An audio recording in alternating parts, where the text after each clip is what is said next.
Back in 2020, when the pandemic was still causing all kinds of chaos, I started driving for Uber to make ends meet. I was laid off from my retail job and needed quick income. The thing about ride-share gigs is you see all kinds of people, especially when you're working late nights like I was. There were awkward encounters, drunk passengers, weird conversations, but none of that compares to what happened one Friday night in October. It was a little after midnight, and I had just dropped someone off at a hotel near the outskirts of town. My app pings almost immediately with a new request. The pickup location was about 6 minutes away in front of a bowling alley that was part of a strip mall. Pretty standard stuff. The name on the ride said Derek. I accepted it and started heading over. The area was quiet when I arrived, just a few dim parking lot lights. No cars in sight, and the bowling alley looked closed. But there was a man standing alone under one of the lights, wearing a gray hoodie and jeans. He was tall, maybe 6 feet 2 inches, with his hands in his pockets, head down like he was looking at his shoes. As I pulled up, he looked at me, but didn't wave or move. I rolled down the window and said, "You, Derek." He nodded slowly, walked over, and got into the back seat behind me. I started the trip and asked him if the destination in the app was correct, an address about 20 minutes away in a residential neighborhood I'd never been to. He said, "Yeah, that's right, in a quiet, calm voice." I remember thinking he sounded a little off, not drunk or high, just sort of flat, emotionless, but I didn't think too hard about it at the time. I started driving and he didn't say anything for the next 5 or 6 minutes. I glanced at him in the rearview mirror now and then, and every time I tried to break the silence by asking how his night was going. He paused, then said, "Just needed to get out of there." I asked, "Out of where?" He said, "Doesn't matter." So, I didn't push it. We drove a while longer. About 15 minutes in, I realized we were getting closer to the destination, but the address was in a really isolated part of town. No street lights, big yards, and lots of trees. As we approached the address, he suddenly leaned forward and said, "Actually, can you pull into that driveway right there?" He pointed to a house on the right. The house was dark. No lights on inside or out. It looked old and abandoned, honestly. It had an overgrown lawn and paint peeling on the siding. There was also no car in the driveway.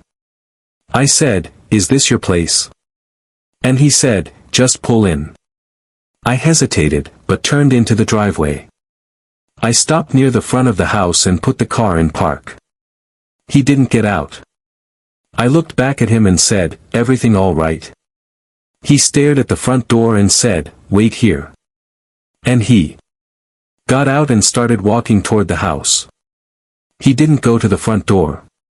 He walked around the side of the building and disappeared from view. I sat there for maybe 2 minutes trying to decide what to do. The ride was technically still going. I didn't want to drive off and get penalized, but I also felt like something wasn't right. My gut told me this guy wasn't just heading inside to grab something. Finally, I ended the trip manually. I marked it as complete and started to back out of the driveway. But before I could shift into reverse, I saw him walking back toward the car fast. His hands were empty and he had this strange look on his face like he was angry or excited. I unlocked the doors because I didn't want to make it a confrontation, but something in me was screaming not to let him back in. He opened, "Take me to the other place." I asked what other place. He said, "Just drive. I'll tell you." I said, "You need to put it in the app." He didn't answer. He just stared at me in the mirror. I said again, "I can't take you anywhere unless you put it in the app." He didn't say a word. After a few seconds, he told me to drive to where I picked him up. I didn't want to argue anymore, so I started heading back toward the strip mall. The whole way there, I felt this pressure in the car. He wasn't talking, but I could feel him watching me. The hairs on my arms were standing up. He was still staring at the back of my head. At one point, I tried to lighten the mood. I said, "Rough night." He replied, "You could say that." I asked if everything's all right, and he said, "Not yet." I didn't ask any more questions. When we got back to the strip mall, I parked under the same light where I picked him up, but before I could say anything, he leaned forward and asked, "You ever wonder how you're going to die?" I froze. I laughed awkwardly and said, "Not really. Something I think about." He didn't laugh. He just leaned back in his seat and after a few seconds, he said, "I think about it all the time." Then he opened the door and got out without another word. He didn't close the door right away. He just stood there for a second, half in and half out of the car. Then he looked at me and said, "You picked the wrong guy up tonight." He shut the door and walked off into the darkness behind the bowling alley. I sat there for a minute, too shaken to move. Eventually, I drove home, constantly checking my mirrors. When I got home, I looked at the trip details again. Something was off. The name had changed. It no longer said Derek. It was blank. No name, no profile picture, no trip history. It was like the ride never happened. I contacted Uber support to report it, but they told me the trip data was unavailable. Midway, but I know what I saw. I know I completed the trip. I know the man got in and out of my car and I know he said what he said. "You picked the wrong guy up tonight." I've never seen him again and I hope I never do. But every time I get a ping in a dimly lit parking lot or have a silent passenger in the back seat, I remember that night. And I remember that feeling that something terrible could have happened. That maybe he changed his mind at the last second or maybe he was never planning to do anything, just wanted to scare someone. But I still wonder what he meant and if he ever found the right car. Music. This happened in 2021 when I was driving for Uber full-time. I live in a city that gets a lot of tourists, especially in the summer. So ride-share gigs can be decent money if you're consistent. I worked mostly nights, partly because I'm a night owl and partly because it's less traffic and better tips from drunk passengers coming back from bars. The night this happened, it was around 1:30 in the morning, a pretty normal Saturday night crowd. I had just dropped off a group of college kids who wouldn't stop yelling in the back of my car, so I was glad to get a request that looked quieter. The name said Chris, and the pickup location was a small side street just off downtown. The weird thing was the pin was in kind of an odd area, not near any bars or apartments, more like near the back lot of an old strip mall, but I figured maybe it was just a bad GPS marker. It happens sometimes. I drove over and saw a guy standing at the corner, hoodie on, jeans, staring down at his phone. I pulled up and said, "Chris." He nodded and got in the back without saying much. He didn't smell like alcohol or slur his words. He seemed sober and just really quiet. I started the ride and the drop-off was on the opposite side of town, 25 minutes away in a suburban neighborhood I'd been to maybe once or twice before. The thing was, it was dark out there, like no street lights in some areas, pretty isolated. I noticed about 5 minutes into the trip that Chris had his phone out, but he wasn't texting or calling anyone. He was holding it flat in his lap with the flashlight on, just shining the beam upward, slightly toward my seat. I asked him, kind of half joking, "Everything all right back there?" He just mumbled, "Yeah." And then turned the flashlight off. The next 20 minutes were dead silent. Just the hum of the engine and a weird tension building in the car. I don't know how to describe it. Something just felt off about this guy. Not threatening, but definitely unsettled, like he wasn't really there. We got to the neighborhood and I followed the GPS to the house. But as we pulled up, I noticed it was totally dark. No porch light, no inside lights, nothing. I asked, "Is this the right place?" Chris didn't answer.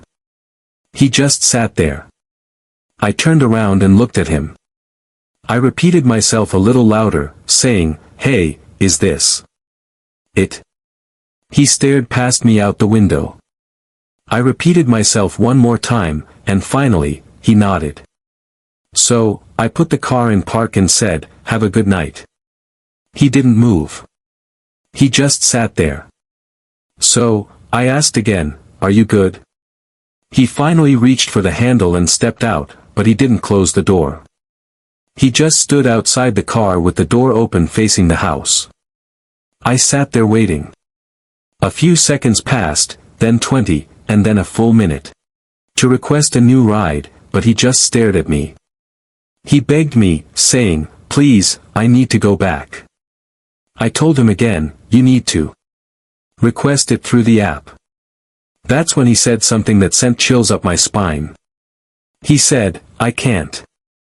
They're not gone yet." My only response could be, "Who's not gone?" He didn't answer. He just stood there still holding the door open. And I noticed he was breathing heavily. At that point, I started getting seriously uncomfortable. I said, "Look, I can't just start a new ride unless you request it." He stared for another second, then slowly backed away. And closed the door. He walked toward the house, even though it was pitch black and looked empty. I waited until he got to the porch before I pulled off. The moment I turned the corner, I ended the trip in the app and started heading back toward downtown. A couple blocks down, I stopped at a 24-hour gas station to use the bathroom and get a drink. I parked at the side of the building, went inside, and came back out maybe 4 minutes later. And when I got back to my car, I felt like my brain short-circuited. Chris was sitting in the back seat, same hoodie and same expression. I thought I had locked the doors before going inside, but somehow he was in the back of the car. I opened the driver's side door and stepped back in slowly, keeping my eye on him through the mirror. "How did you get back in?" I asked. He just said, "Take me back." I said, "I'm calling the cops," and reached for my phone. That's when he leaned forward close enough for me to hear his breath and said, "They're still in the house." I don't know why, but I didn't call the police. Something about the way he said that made me feel like he was having some kind of episode. I played along and said, "Whose house is that?" And he said, "My parents'." I asked him if he lived there and he said, "Not anymore." That made the hair stand up on my neck. I started slowly driving back to where I picked him up. Every part of me was screaming not to do it, but I didn't know what else to do. As we got closer, he started breathing heavier. He was rocking slightly in the back seat. At one point, he whispered, "They're still there. They won't leave no matter what I do." When we pulled up to the house, there were still no lights, still no signs of anyone living there. He got out without saying anything, and then walked up to the front door and stood there. He didn't knock or anything. He just stood still. I waited maybe 30 seconds, then pulled away again, making damn sure the doors were locked. I drove 3 blocks. Parked under a streetlight, and sat there for 10 minutes trying to process what just happened. I debated calling the cops, but what would I even say? That a guy got into my car twice and said weird things. There was no crime technically, as far as I knew, so I just drove home and didn't sleep that night. The next day, I reported the ride to Uber, and honestly, I regretted not reporting this to the police because the man might have been sick in the head needing help. I hope he didn't hurt anyone. Who knows if that house was even really his parents' house or if he actually was just having a manic episode. Music. I'm an 18-year-old girl that lives alone in my apartment with my dog. I live about 8 miles out of town, so getting food delivered can be a hassle sometimes. I never thought anything of Uber Eats being bad. You may hear some stories, but never think they will happen to you. At least that's what I thought. It was Friday evening. My boyfriend to come over. We're long distance, so I only get to see him on weekends, so I usually try to get it cleaned up before he arrives on Saturday. I had been cleaning for about 2 hours, and it was past 6 p.m., so I was feeling hungry. I didn't want to dirty any dishes, as I just cleaned them all and cleaned the kitchen. I decided to order food so I wouldn't have to make a mess. I ordered my food and got the notification that my driver was on his way and driving a white Honda Fit Sport. I'm a young girl living on my own, so I have my delivery instructions set to leave my order at my door for contactless delivery. I was sitting in my living room watching TV when I got the notification that my food was delivered. As soon as I got that notification, I jumped up eager to get my food. I was starving. When I opened the door to grab my food, it wasn't there. So, I thought maybe he set it at the wrong door. But looking down at all the doors, none of them had the food at them. So, I went back in and was going to message him when I heard a knock at my door. It was my next-door neighbor. He was holding my food. He said, "Hey, sorry. I picked up your food from your delivery driver because he was looking through your windows and I wasn't sure what he was doing." I took the food and thanked him, wondering what the hell just happened. I went back in, ate my food, and enjoyed a movie. When I started to get ready for bed, I took a shower, then went to turn off my TV and make sure all my doors were locked before going to bed. I laid down in bed, called my boyfriend, and eventually ended up falling asleep. I woke up a few times during the night to my dog growling at the window or the back door. My dog isn't a huge scary dog. He's a small 5 pounds Maury, but it's still pretty scary when he growls at something and catches you off guard. I finally got him to calm down and go back to sleep. It wasn't even 15 minutes later that I woke up to banging on my window.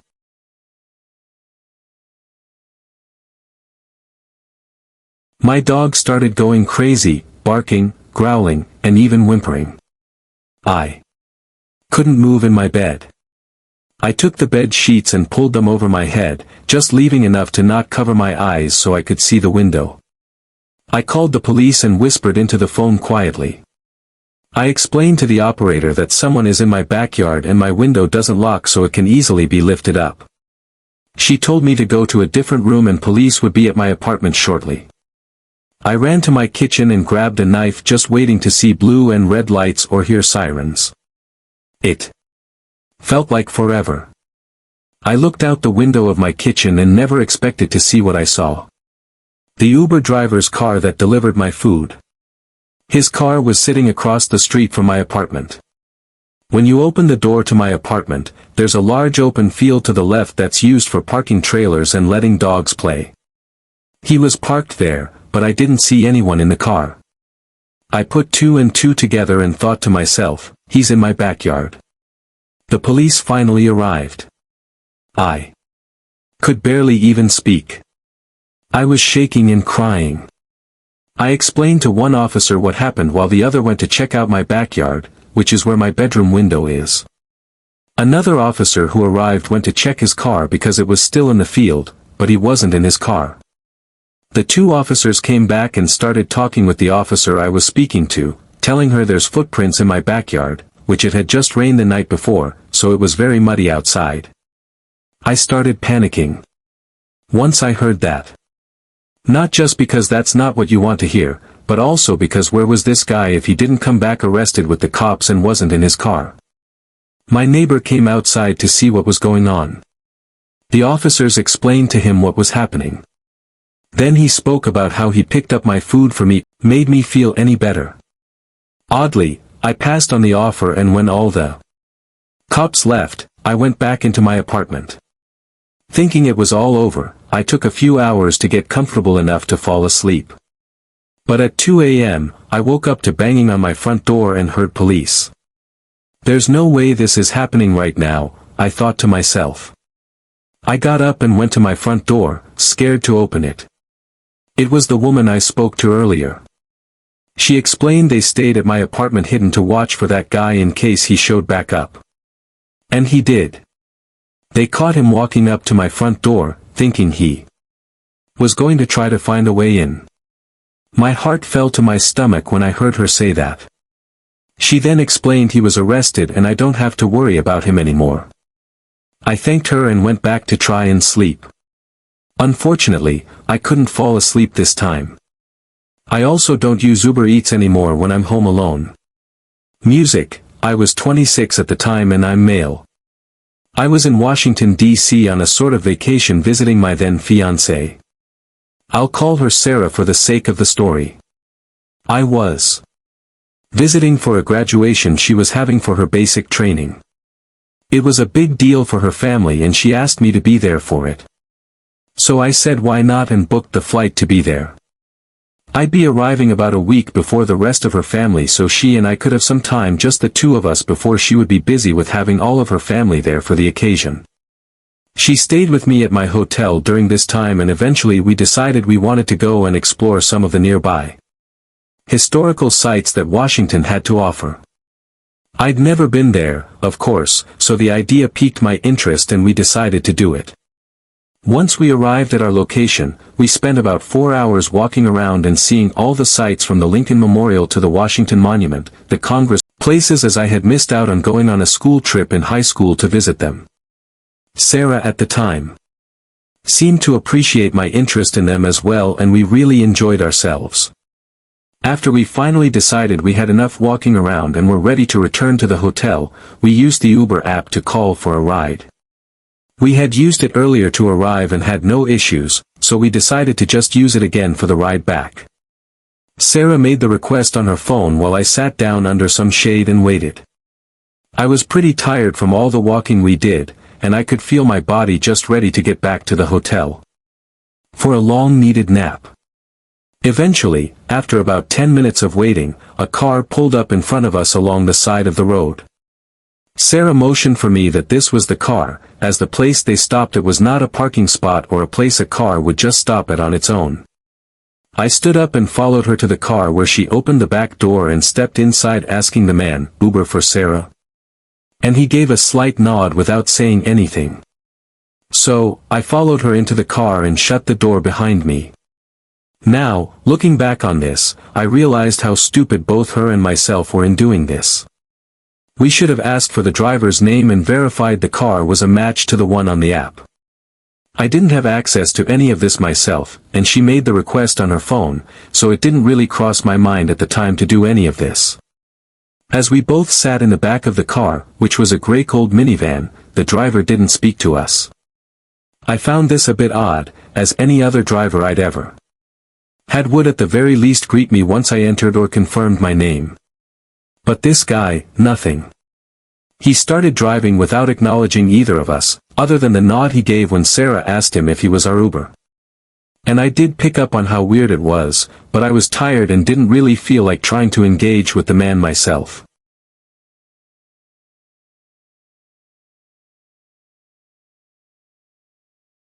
I laid my head back and just closed my eyes. I then felt a tap on my arm from Sarah after what felt like only 5 minutes of the drive. I opened my eyes and looked at her, and she didn't speak to me. I could see the look on her face was one of worry, and it had me wondering what exactly she was concerned about. She then pointed to her phone, which was showing the route the Uber would take to drive us back to our hotel. It didn't take me long to realize that the way we were going was not the way the route had said. In fact, it was the opposite way. I could see Sarah's face drain with color shortly after when a notification popped up on her phone saying our Uber had arrived, followed by a message from the driver asking where we were. My heart sank into the pit of my stomach.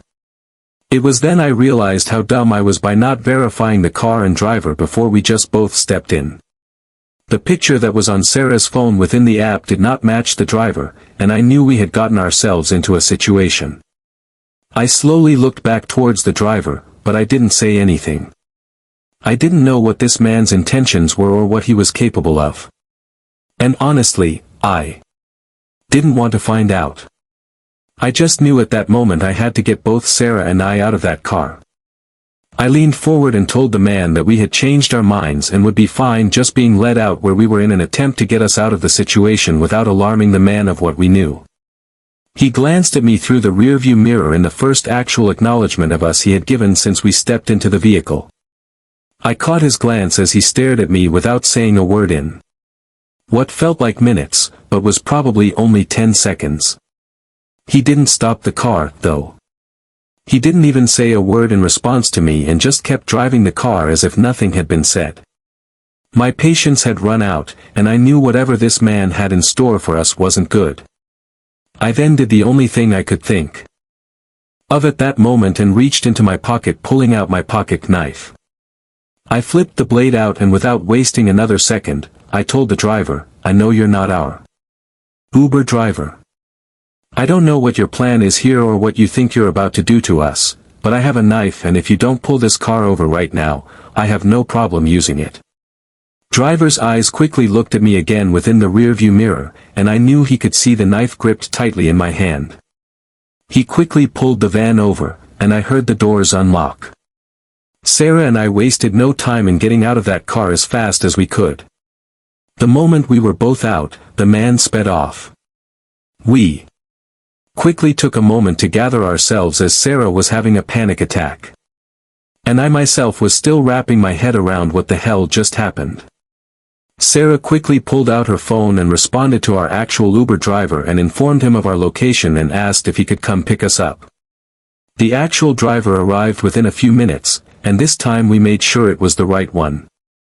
We told him everything that had happened, and it was then that he informed us something that made the blood in my veins go cold. He told us there had been multiple instances recently where people were posing as Uber drivers in the area, as it was an easy way to find many tourists and people not from the area that wouldn't think twice about just getting into a car thinking it was a Lyft or Uber. Apparently many people had gone missing, and they could only assume the worst. He told us both we were lucky we noticed when we did and hadn't gotten further away from where we had been picked up, which was probably the only reason the man let us go, and of course, the fact that I was armed. We made it back to the hotel without issue, and we quickly reported it to the police. We gave the best description of the man and the car that we both could, and the police told us they'd call us with any information they could find. We never heard back from them, so I assumed the man was never caught or found, and that worries me that he could still be out there doing this to others.